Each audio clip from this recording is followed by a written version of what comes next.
ಯುಧಿಷ್ಠಿರನಿಗೆ ಪಾಂಡವರಿಗೆ ಧೃತರಾಷ್ಟ್ರನಿಂದ ಹಸ್ತಿನಾಪುರದಿಂದ ಪಗಡೆ ಆಟಕ್ಕೆ ಅಂತ ಆಹ್ವಾನ ಬಂದಿರುತ್ತೆ. ಇನ್ನೇನು ಪಾಂಡವರನ್ನೆಲ್ಲ ಕರ್ಕೊಂಡು ಹೊರಡಬೇಕು ಅನ್ಬೇಕಾದ್ರೆ ಭೀಮ ಹಾಗೂ ದ್ರೌಪದಿ ಅವನಿಗೆ ಬಿಡಿಸಿ ಬಿಡಿಸಿ ಹೇಳ್ತಾರೆ, ಬೇಡ, ಆಹ್ವಾನನ ಸ್ವೀಕರಿಸಬೇಡ, ಅಲ್ಲಿಗೆ ಹೋಗೋದು ಬೇಡ. ದುರ್ಯೋಧನ ಷಡ್ಯಂತ್ರ ಮಾಡಿ ನಮ್ಮನ್ನ ಅಲ್ಲಿ ಕರೆಸಿ ಅವಮಾನ ಮಾಡಿ ನಮ್ಮ ಹತ್ರ ಎಲ್ಲ ಕಿತ್ಕೊಂಡು ನಮ್ಮನ್ನ ವಿನಾಶ ಮಾಡಬೇಕು ಅಂತಾನೆ ಧೃತರಾಷ್ಟ್ರನ ಮೂಲಕ ಆಹ್ವಾನ ಕಳಿಸ್ತಾನೆ. ಅವನಿಗೆ ಗೊತ್ತು, ಧೃತರಾಷ್ಟ್ರನ ಮೂಲಕ ಆಹ್ವಾನ ಬಂದ್ರೆ ನೀನು ತೆಗೆದು ಹಾಕೋದಿಲ್ಲ, ಅಲ್ಲಿಗೆ ಹೋಗ್ತೀಯಾ ಅಂತ. ಅವನು ಅನ್ಕೊಂಡಿರೋದನ್ನ ಸತ್ಯ ಮಾಡೋದು ಬೇಡ, ನಾವು ಹೋಗೋದು ಬೇಡ ಅಂತ ಕೇಳೋದಿಲ್ಲ ಯುಧಿಷ್ಠಿರ. ಅವನಿಗೆ ವ್ಯಾಸ ಮಹರ್ಷಿಗಳು ಹೇಳಿರ್ತಾರೆ, ಕೌರವರು ಹಾಗೂ ಪಾಂಡವರ ಮಧ್ಯೆ ದೊಡ್ಡ ಯುದ್ಧ ನಡೆಯುತ್ತೆ, ಅದರಿಂದ ಕೌರವರು ವಿನಾಶ ಆಗತ್ತೆ ಅಂತ. ಅದನ್ನ ನಾನು ನಿವಾರಿಸ್ತೀನಿ, ನಮ್ಮ ಇಬ್ಬರ ಮಧ್ಯೆ ಇರೋ ದ್ವಂದ್ವಗಳನ್ನ ನಾನು ನಿವಾರಿಸ್ತೀನಿ, ಇದನ್ನೆಲ್ಲ ಆಗದೆ ಇರೋ ತರ ನೋಡ್ಕೊಳ್ತೀನಿ ಅಂತ ಹೇಳಿ ಹೊರಡ್ತಾನೆ. ಆಮೇಲೆ ಏನಾಗುತ್ತೆ ಅಂತ ನಮಗೆಲ್ಲ ಗೊತ್ತೇ ಇದೆ.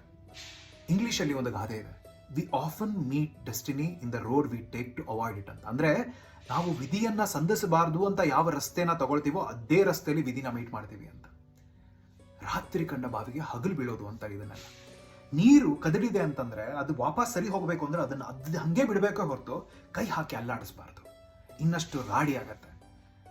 ಯಾರಾದ್ರೂ ಏನಾದ್ರು ಹೇಳ್ತಾ ಇದ್ದಾರೆ ಅಲ್ಲಿ ಹೋಗ್ಬೇಡ, ಅದನ್ನ ಮಾಡಬೇಡ ಅಂತ, ಅಲ್ಲಿ ಏನಾದ್ರೂ ಪ್ರಾಬ್ಲಮ್ ಇದೆ ಅಂತ ಹೇಳ್ತಾ ಇದ್ದಾರೆ ಅಂತಂದ್ರೆ ಅದು ನಿಮ್ಮ ಮನಸ್ಸಿಗೂ ಗೊತ್ತಿದೆ ಅಂತಂದ್ರೆ ಅಲ್ಲಿಗೆ ಹೋಗಿ ಆಮೇಲೆ ಅಯ್ಯೋ ಇಲ್ಲಿ ಬರಬಾರ್ದಾಗಿತ್ತು ಅಂತ ಅನ್ಕೊಳ್ಳೋದಿದೆಯಲ್ಲ, ಮೂರ್ಖತನ.